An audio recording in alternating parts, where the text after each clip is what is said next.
The first two Scary movies had quite the reputation at the time for their crude humor, so it's not a shocker that people were a little pissed off when it was announced that Scary Movie 3 would be slapped with the dreaded rating of a PG-13. But it wasn't just the rating that would be changing, as after their miserable experience on Scary Movie 2, the Wayans brothers also left the project. But there's one thing that's often overlooked with this departure. They were replaced by David Zucker. If that name doesn't sound familiar to you, then maybe these will ring a bell. Airplane, The Naked Gun, Top Secret, Basketball. This man was behind some of the greatest parody films of all time. So, pardon my French, but f*** the PG-13 rating. This film manages to parody all of the biggest movies in the horror landscape of 2003, while making sure to throw in its usual love for The Matrix. And it's shockingly good. So let's revisit the totally absurd Scary Movie 3.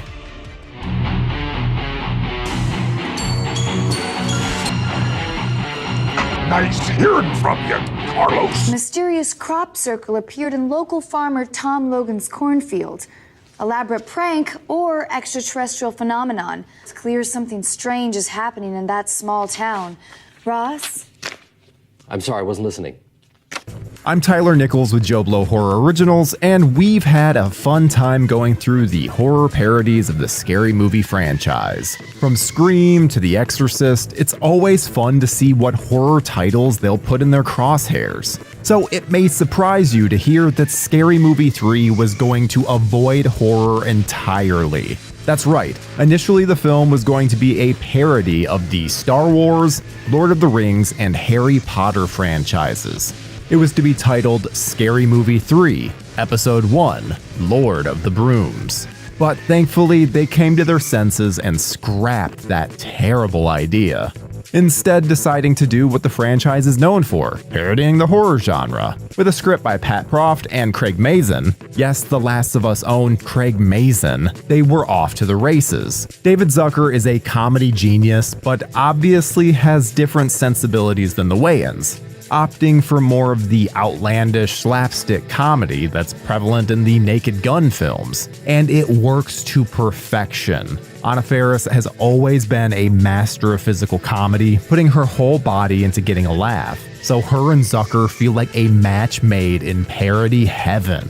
Faris, of course, returns to the role of Cindy Campbell, with Regina Hall returning as Brenda. This time around, Cindy's story is pretty much following the arc of the Naomi Watts thriller, The Ring.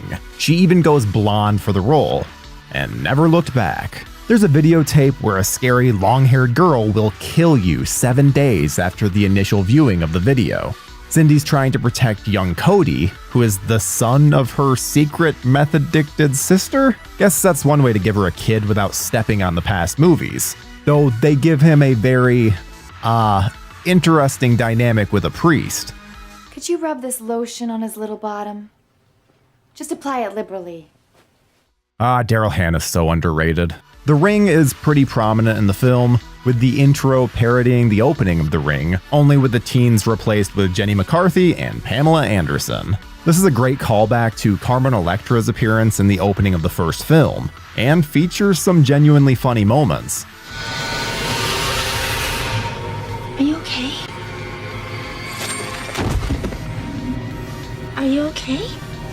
And obviously, with the Wayans leaving the series, we don't get either Ray or Shorty, though I can only imagine what exploits they'd get up to this time around.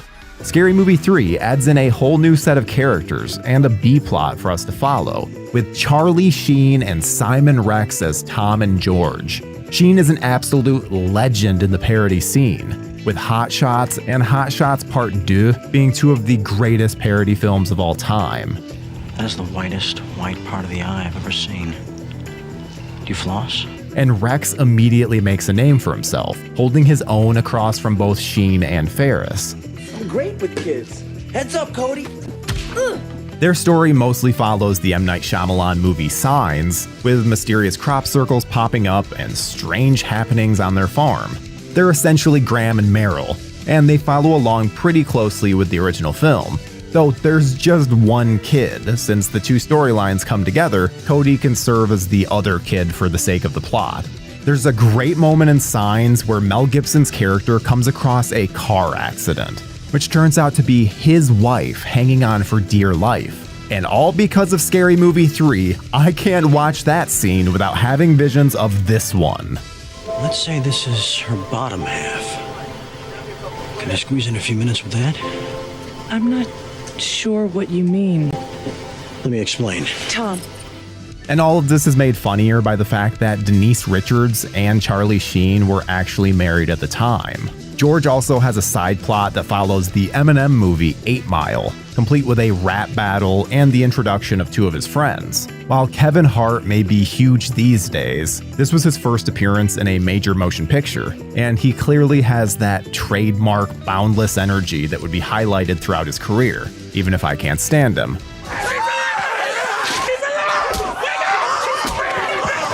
Anthony Anderson's performance as Malik was so well received by audiences that they actually added even more of him in reshoots. With Ferris and Sheen being a bit of parody royalty, there's one other person who needed to be involved to really push this to the next level. And of course, with David Zucker directing, he had his finger on the pulse, so he brought in the greatest parody actor of all time.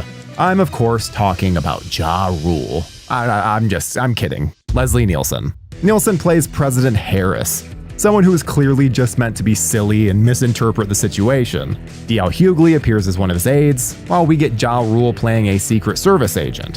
Who gives a fuck what Ja Rule thinks at a time like this, nigga? This is ridiculous. But it's not just Ja Rule getting in on the action, as the film features a ton of rappers from the 2000s. We've got Master P, RZA, Raekwon, Method Man, Redman, U-God, Fat Joe, and Macy Gray. It feels like this weird time portal into a time long past. I put it in the wrong box and returned it to Blockbuster instead of my copy of Pootie Tang. It's been circulating and killing ever since.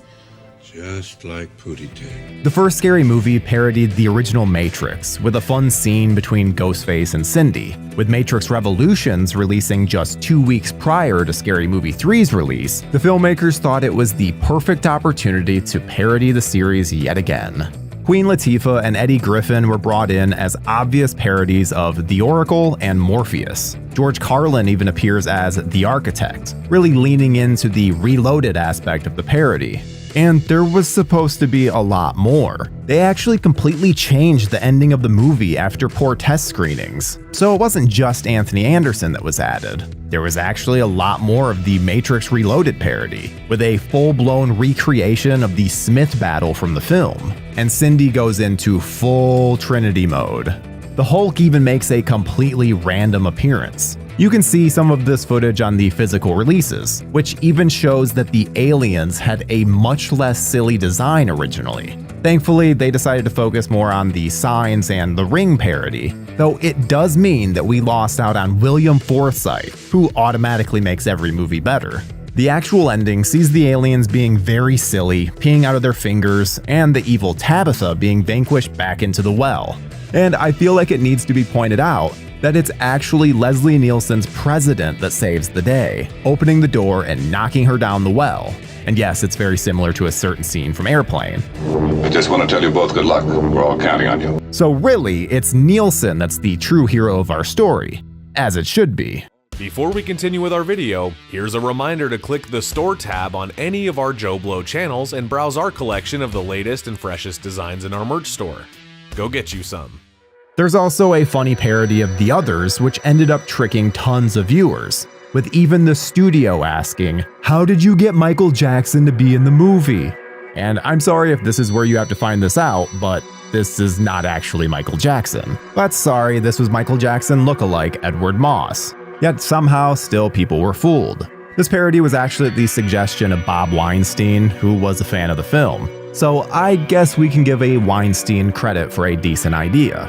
There's the one. And while it's only a minor moment, the fact that they added a Texas Chainsaw Massacre parody when the film released just 1 week prior to Scary Movie 3 is rather impressive. In many ways, Scary Movie 3 feels more in line with the first film. We've got Brenda unceremoniously dying, spoilers, she'll be back for part 4, An opening with big-titted bombshells from the time, and a considerable focus on Cindy.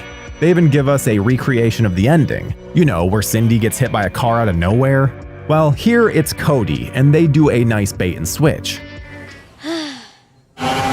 While they do get a little further away from the horror than I'd have liked, they're always sure to get back to the Ring and Sign storylines with haste. Where is my daughter? Are you mad? I am your daughter. No, you're not. Scary Movie 3 released in the United States on October 24th, 2003, and brought in over $48 million on its opening weekend.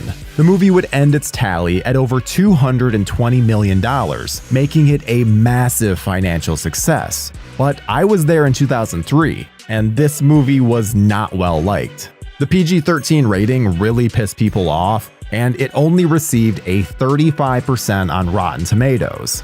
But thankfully, like many films over the years, it's been re-examined and has a much better reputation these days. It probably helped that the studio released Scary Movie 3.5, which saw some of the crude elements cut by the MPAA added back in. I wish I had your Shaved pussy? Nobody's getting Snowball. And we've done it. We've gone through the Scary Movie trilogy, and it's been quite the ride. Good thing there's no more... Oh no. No, please, I just said I'd do the first 3. War of the Worlds, The Grudge, The Village? Fuck. Well, I guess I'll see you next time. What do you think of Scary Movie 3? Where would you rank it in the franchise? Should the series have ended here? Let us know in the comments, and we'll see you in the next one. Now we must return to our home planet. Goodbye, then. Goodbye.